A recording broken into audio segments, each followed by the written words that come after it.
BBOR Black Box Online Radio, coming to you from West Virginia at heart and from around the globe.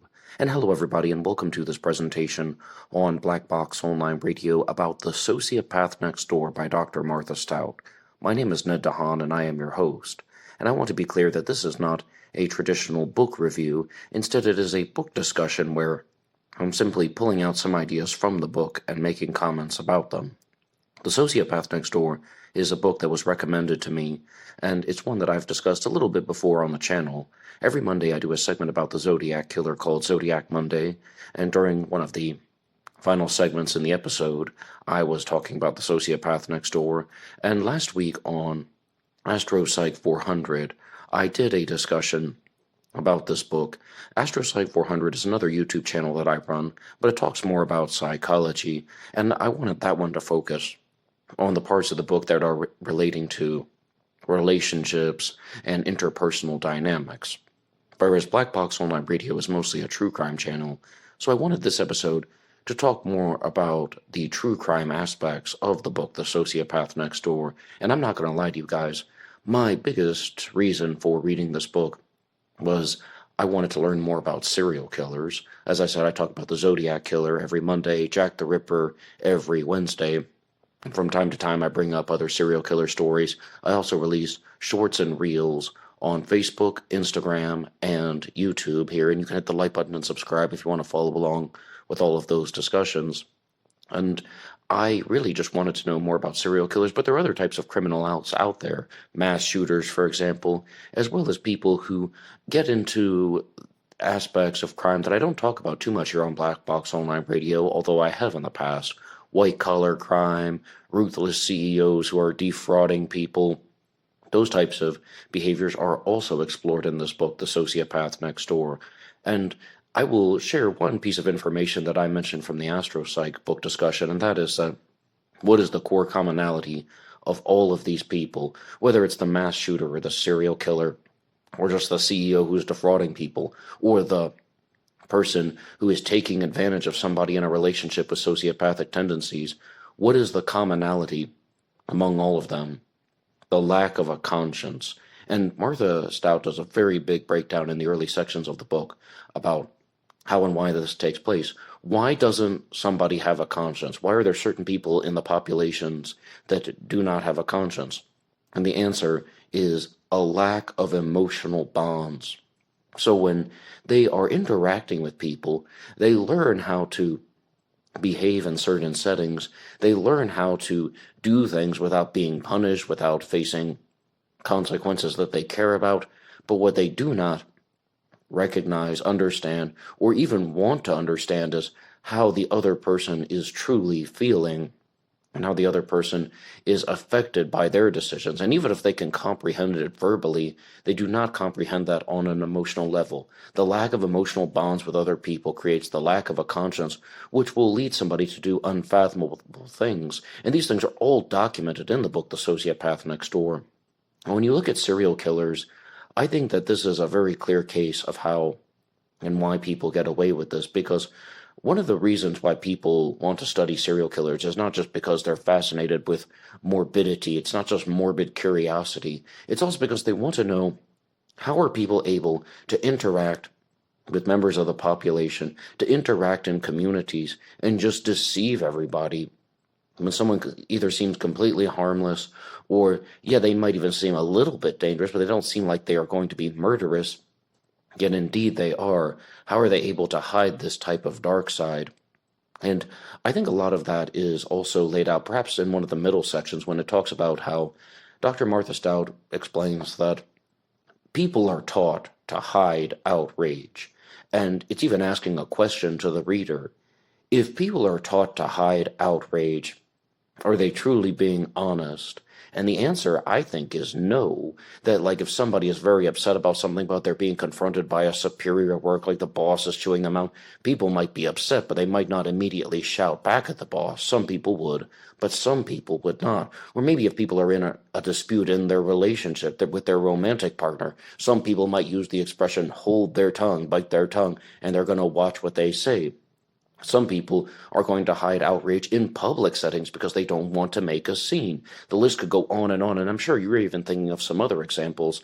And people with sociopathic tendencies that go on to become criminals like serial killers and mass shooters learn how to manipulate this process. They learn how to conceal outrage to a point where it can be just a step-by-step formulaic approach to interacting with society, because they're certainly not going off of things that are associated with emotions and caring for other people. Instead, what they're doing is they are just putting on an act, a facade, and in reality they're perhaps dealing with rage that comes from traumatic experiences in their childhood, and that's being exacerbated by the experiences in their adulthood. And then, as Pat Brown talked about in the book Killing for Sport, the serial killer is not thinking, oh, well, I was traumatized when I was a kid, now I'm going to recreate the trauma in my adulthood. No, they're going to think that somebody was mean to me, and I'm going to teach that person a lesson, and then that's how the serial killer begins to operate. For the calculating serial killers, that is. Some serial killers are not calculating, they are impulsive. And the example that I always go back to is Kenneth Harrison, the giggler, also known as the Boston giggler, who just simply said that he would just be like walking down the street and all of a sudden he had the impulse to hurt somebody. And he did. He murdered at least 4 people and was convicted for them.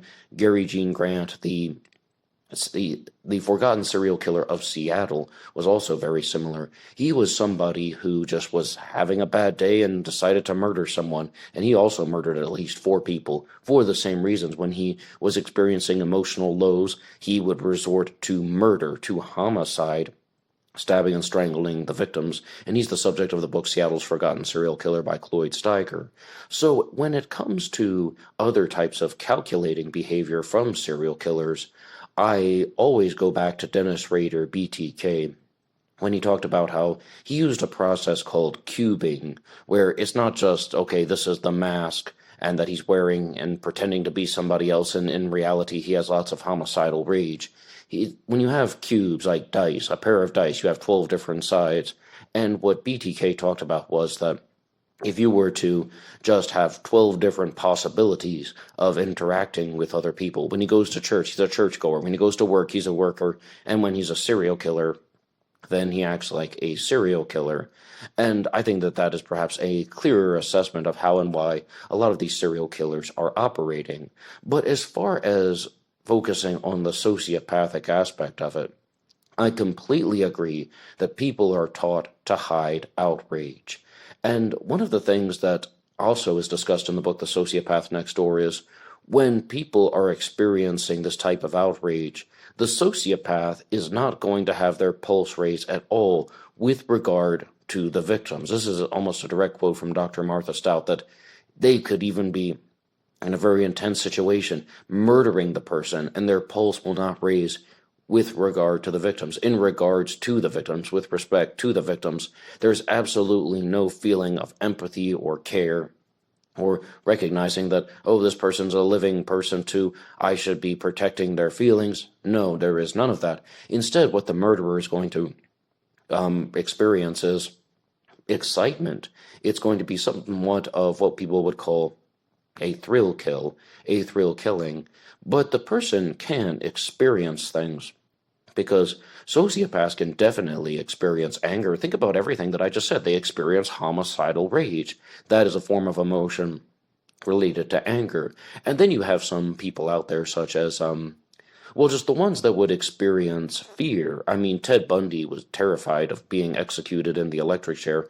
And this is what I think Dr. Martha Stout is talking about when she's saying that the pulse of the sociopathic murderer is not going to increase at all when they are actually committing the crimes, but instead what's going to happen is it could increase if they're on the run, if they're trying to get away, if they believe that their murderous activities are going to be interrupted.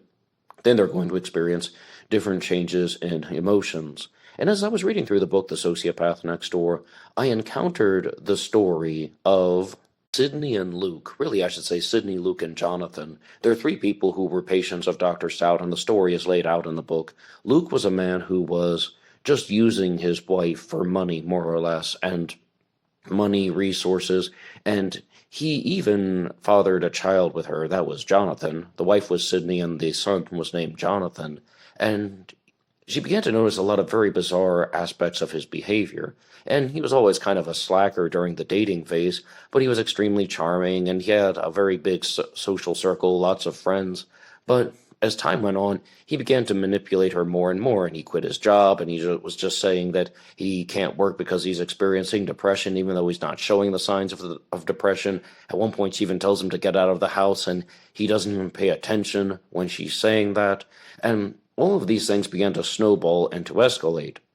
Not to mention that they had a newborn baby, and he didn't really do a lot for the baby, almost nothing at all during the early phases of the boy's life. So she hired an au pair to take care of the kid, and that person also made the comment that it's so bizarre, he's in the same house with his own son, yet he never looks at him. And it really wasn't until perhaps, at least the ages of 6 or 7, when there was any type of story where this guy is interacting with his son at all in a compassionate way. But the story that I'm getting to is, you have these two people, Sydney and Luke. Luke is the sociopath, and Sydney is the person who is a little bit unaware, and there's a big set of build-up into the story saying she knew better, but more or less she made the mistake of ignoring the warning signs. And one day they're out at the pool near their home, and he just breaks down crying because he doesn't want to lose his wife, he doesn't want to lose his son, and I think they're actually divorced at this point, but just he doesn't want to lose these two people in his life. And then as soon as she agrees not to completely get rid of him and cut him off, he just looks into her eyes with a stare that is as cold as ice, and the tears are gone. And she said that it was very hard to explain, and I haven't exactly experienced that 100%. I've definitely had interactions with people when they almost show a side of their personality that is very devious, very manipulative, and sometimes it can be very sadistic. But you must have had that experience where you're sitting with someone and you're having a conversation, and then it's almost as if a different personality takes over, and they are not exactly taking the mask off and revealing a new personality. I think it's more like the cubing, that they're showing a side of their personality that is very destructive, that they don't show to everyone. And it's not only in friendships and relationship circles. I'm talking about people in professional environments. I'm talking about people who are supposed to be helping you. In short, people can become very good at pretending. And there is another story out there about a murderer named Paris Bennett, who was not a serial killer, but he murdered his own sister, and he made a very frantic 911 call, and ultimately he was caught and convicted, and Piers Morgan did a very famous interview with him. And I did an old black box recording for this channel called Paris Bennett Debating Psychopath. Debating whether or not is he actually a clinical example of a psychopath who was born this way. Because when he presents himself in an interview, it's, I think, one of the clearest examples of someone who just has absolutely zero emotional connection to the interviewer or to the subject material at all. And he gives away a lot of telltale signs of being detached from reality. But the reason I thought of him was I was reading the book The Sociopath next door, and there's the story of Luke, who just looks into his ex-wife's eyes with a stare that is as cold as ice. And I remembered a story about Paris Bennett that I encountered when I did the episode on him, and it was from the channel Paradise Media. And it told the story of how his mother visited him in prison, and she just said, "I know that this is an act. I know that you're lying to everyone. I know that that's not really you that I'm talking to." And she said that a different personality just took over. Exactly what I was just sharing with you. A different personality took over. And it was almost as if she was talking to someone who was just completely lifeless, yet still making the words, and said, "Well, it took you long enough to figure it out." Something to that effect. And I think that another clear example of this is Braulio Castillo. He became somewhat famous because he attended a congressional hearing where he was cross-examined and grilled by Tammy Duckworth. I'm not sure if she was a senator or a congresswoman at the time, but like at what stage she was. But it's been several years since I followed that story. But I remember watching Braulio Castillo in that hearing, and he was also just showing absolutely no connection with the situation, absolutely no connection with what he was being accused of, and also no regard for the people that he was talking to. And you can have these moments when you think that, okay, now wait a second, some people just look like that. I mean, some people do not necessarily show their emotions in the way that you would expect them to show emotions, and their blankness might not necessarily represent what they are feeling. Well, with Braulio Castillo, he was a CEO, but he also went on to murder his wife and staged the scene in one of the most ridiculous ways possible. He murdered his wife and staged it as a hanging her from the shower in the bathroom, but he even draped her hair forward and put her hair into the noose in a completely impractical way. It was so obviously staged, it's just like, what on earth is going on?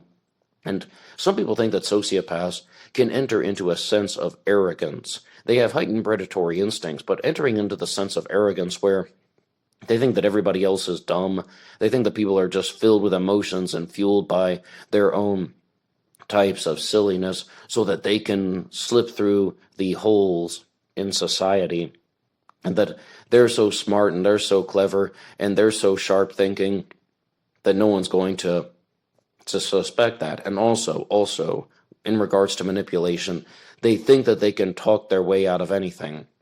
They think that they can get their way out of anything. And I mean, ultimately, Braulio Castillo was convicted, and Paris Bennett was also convicted. But with Paris Bennett, I was looking for that exact video from Paradise Media. I'm almost certain that was the name of the channel. It's been about 5 years since I watched that video, but I couldn't find it on YouTube. Perhaps it's no longer taken down. But if there are other stories that you would like to hear about, I have standalone episodes on Braulio Castillo and Paris Bennett here on this channel. As I said, you can hit the like button and subscribe. You can also go through some of the links in the description box. One of them is for BuyMeACoffee.com, BuyMeACoffee.com/BlackBoxNid88, and that allows you to make a donation or contribution to help support the show. And anybody who makes a donation will get a shout out on Zodiac Monday. But back to the book, The Sociopath Next Door. There is a very big focus on just emotions overall, about how people have emotions and that sociopaths use them as a way to manipulate because they don't have the emotional bonds, and they think of that as a form of superiority. And these types of emotions that are shared by people are things that the sociopath just won't experience. And I mean, Martha Stout goes into all of this, talking about how people who are sociopathic, like this guy Luke that I just mentioned, he had a child, no real bonding for him.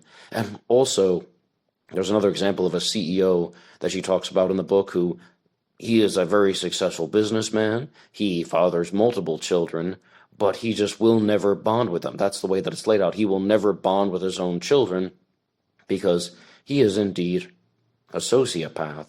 And what some people learn to do is how to mimic the emotions or put on fake performances with the emotions. And this is one of the reasons why people can just say things to the effect of, there were absolutely no warning signs that this guy was a serial killer. There were absolutely no warning signs that this guy was a mass shooter. There were absolutely no warning signs that this guy was a murderer. And I shouldn't even use the word guy because there's a very interesting part of the book, The Sociopath Next Door, when Dr. Martha Stout talks about how if you were to take a sociopathic woman and compare her to a woman with a conscience or compare her to a sociopathic male, you would find out that she has a lot more similarities with the sociopathic male because in all reality, she has almost no similarities in personality to the normal functioning female, to the female with the conscience and the emotional bonds. And I think that what she's trying to say is it's a very similar set of behaviors that are being experienced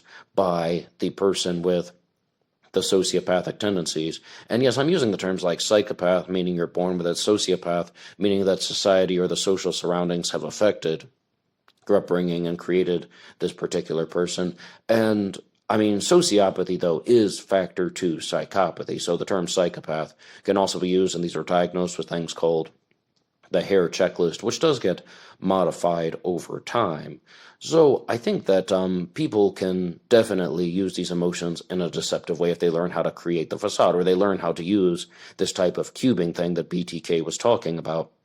Now, there's one part of the book, The Sociopath Next Door, that I really disagreed with when I don't even know if this statement is meant to be taken seriously, but Dr. Martha Stout is talking about how normally you can trust someone after you've known them for an extended period of time, and the honest answer is no, you cannot.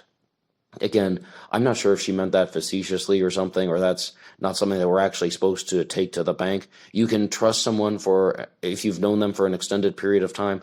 Absolutely not. Think about all these people who are married to serial killers, people who are the parents of mass shooters, people who have business partners who murder them for their money and they end up on forensic files.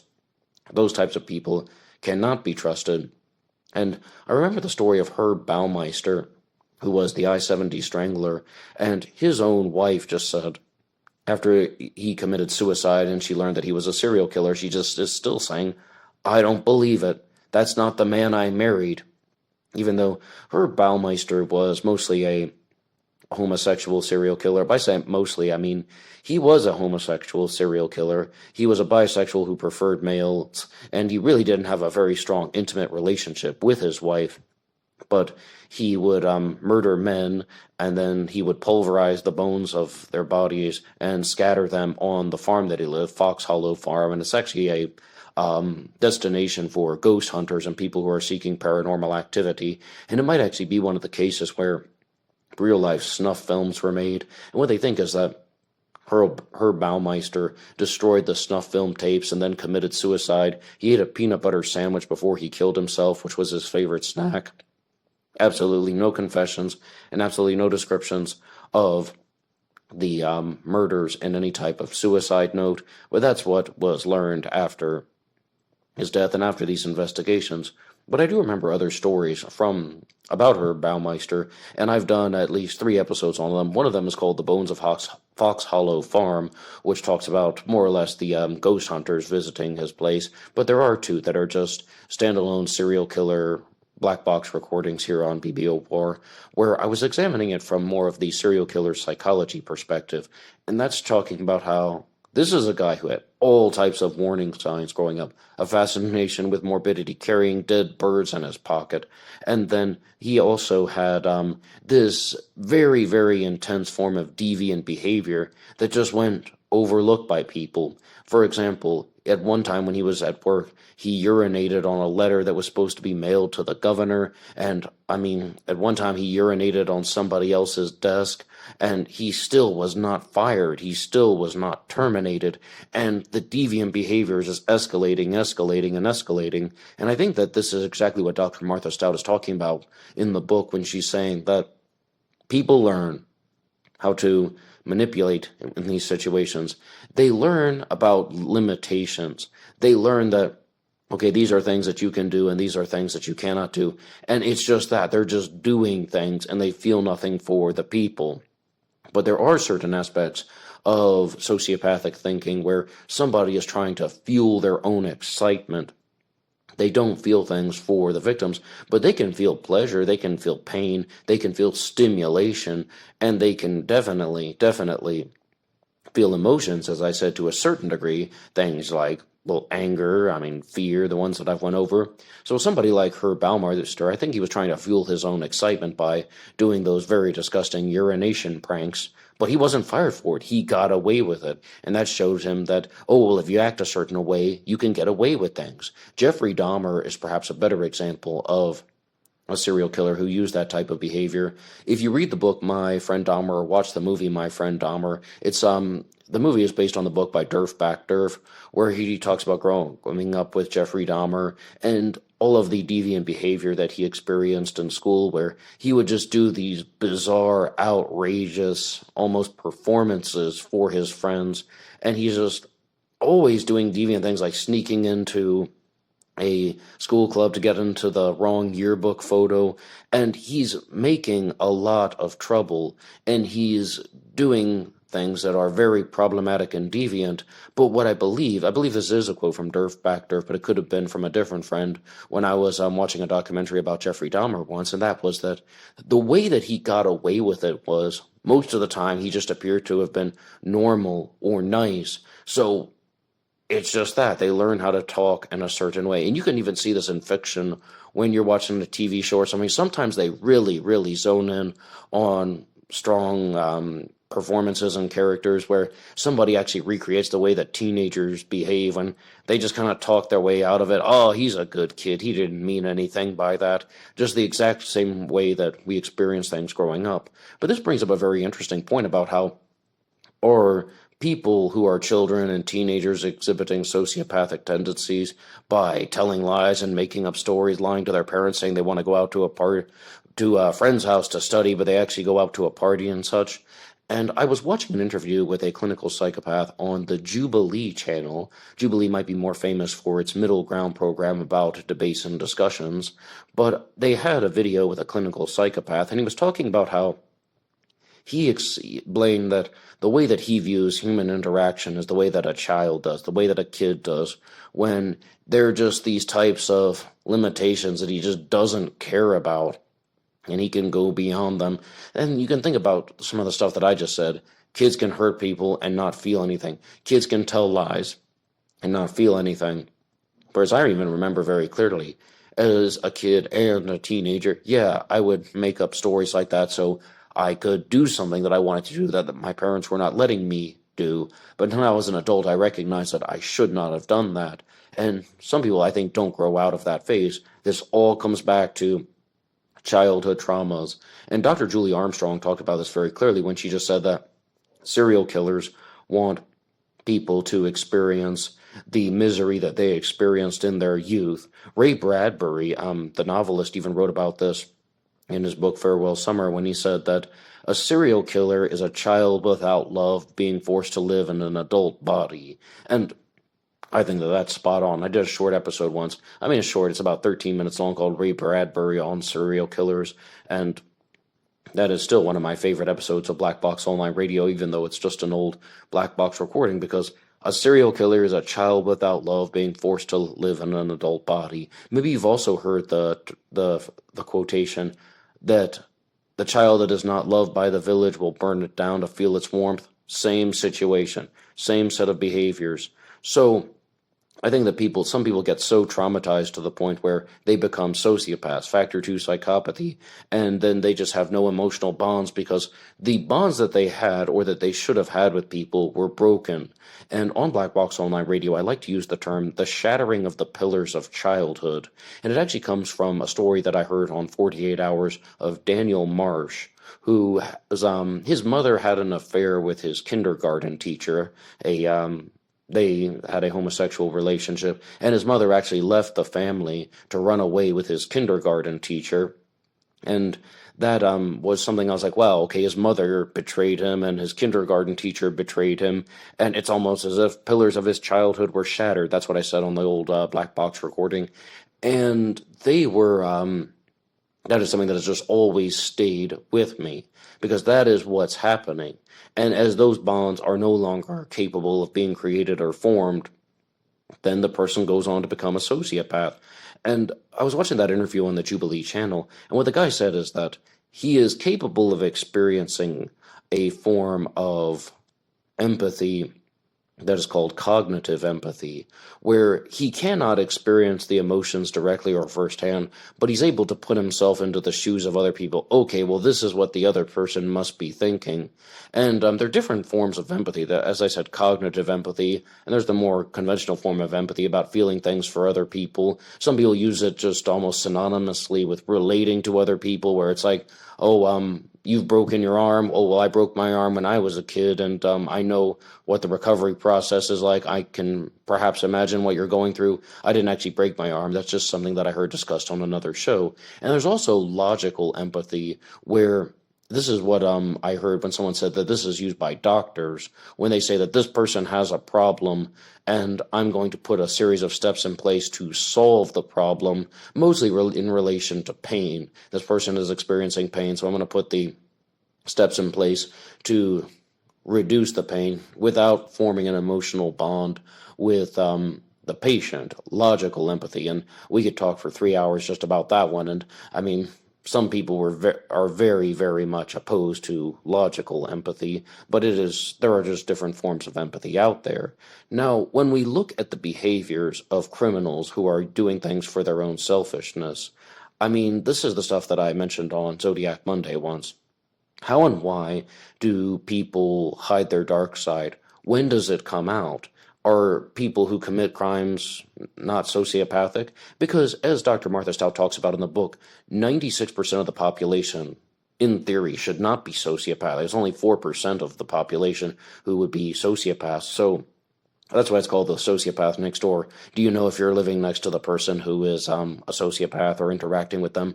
But how do you know? And like, what would be some ways in which people would commit crimes if they were not sociopathic? And as I said in a previous episode, I frequently quote the therapist Susan Forward, who said that the average person has a conscience that is like Swiss cheese, where normally it's pretty solid, but in certain places are just gaping holes in the conscience, and then that's when the dark side can come out. Or normally this person would not do things that would hurt people or try and murder someone, or they wouldn't try to do things that were very, very selfish. Like, for example, the guy who is the sociopath who is just manipulating his wife and son because he wants money and he doesn't have to work. Okay, why do people have holes in their conscience? And in the early part of the book, Dr. Martha Stout lays it out. When temptation is excessive, then people might have those types of holes in their conscience, and they're not a clinical sociopath. It's just when temptation is excessive, people will resort to things like murder. The person who wants to murder their business partner and get control of the business. The person who wants to murder somebody for the life insurance money. How about that one? I mean, have you ever heard a true crime story about somebody doing that when they wanted to murder somebody for life insurance money? These types of stories happen all the time. So, in conclusion, I think that some people can be very deceptive, and they're deceptive because they learn how to interact with society, but purely from a practical standpoint, where they're having these interactions with people without social bonds, without emotional bonds, and without the conscience that comes from the social and emotional bonds. Therefore, everything they do is just for their own excitement, for their own pleasure, for their own stimulation. And they make certain decisions to do that without getting caught. Now, there can be other examples of how deviant behavior can escalate. As I said, with Herb Baumeister and Jeffrey Dahmer, they were serial killers who started out with behavior that was just either very deviant or very bizarre, and sometimes it's even, disgusting and illegal, like the stuff Herb Baumeister was doing with those urination pranks. But people are turning a blind eye to it. People are letting it slide. People are making excuses for them, or they just know if they behave in a certain way, then people won't investigate further. And how many times have you heard this in serial killer discussions? Well, everybody thought he was a nice guy, and there was no reason to look at him. He was just so non-threatening. No, he couldn't have done it because he just didn't seem like a serial killer. But that's the whole thing about how you can't trust anyone. Nobody just seems like a serial killer. There are just countless examples that are going to be the exceptions that prove the rule, and they're also just going to be even to the point where there are no exceptions. There is no rule. Anybody can be a murderer. Anybody can go on to become a serial killer for the reasons that I've laid out. Temptation can be excessive. People have holes in their conscience. Most of the time they wouldn't behave that way, but sometimes they would. Some people act on impulses. All of these things get put together into one, and that's what leads to these types of criminal activities. So thank you again for listening to this presentation on the book, The Sociopath Next Door by Dr. Martha Stout. And as you see, I wanted this to be a discussion where I was also pulling from other sources. And I was recently reading Killing for Sport by Pat Brown. That was another one. Also one that I didn't talk about in this episode, but I have mentioned on BBOR before is I, the Creation of a Serial Killer by Jack Olson, as well as I said, Paradise Media, and True Crime Daily did an episode on Braulio Castillo as well. And you can watch the Piers Morgan interview with Paris Bennett, and countless documentaries have been made about Jeffrey Dahmer. You can also listen to my old Black Box recordings on Herb Baumeister. And Also, I just want to know, what do you guys think about true crime psychology? What do you think about any of these things in relation to serial killers and mass shooters? And I mean, there's so many other ways in which we can explore this subject, but I really want to hear from you guys. You can put your ideas in the comment section down below. Anybody can write the show at BlackBoxOnlineRadio at AOL.com. You can also get me on Facebook. My personal Facebook is in the description box. And there is always BlackBoxNid88 over on Instagram. And I use all of these platforms to release the shorts and reels. Facebook, YouTube, and Instagram. I put out shorts and reels about true crime stories Monday through Friday, sometimes 7 days a week. Please feel free to check them out, and until next time.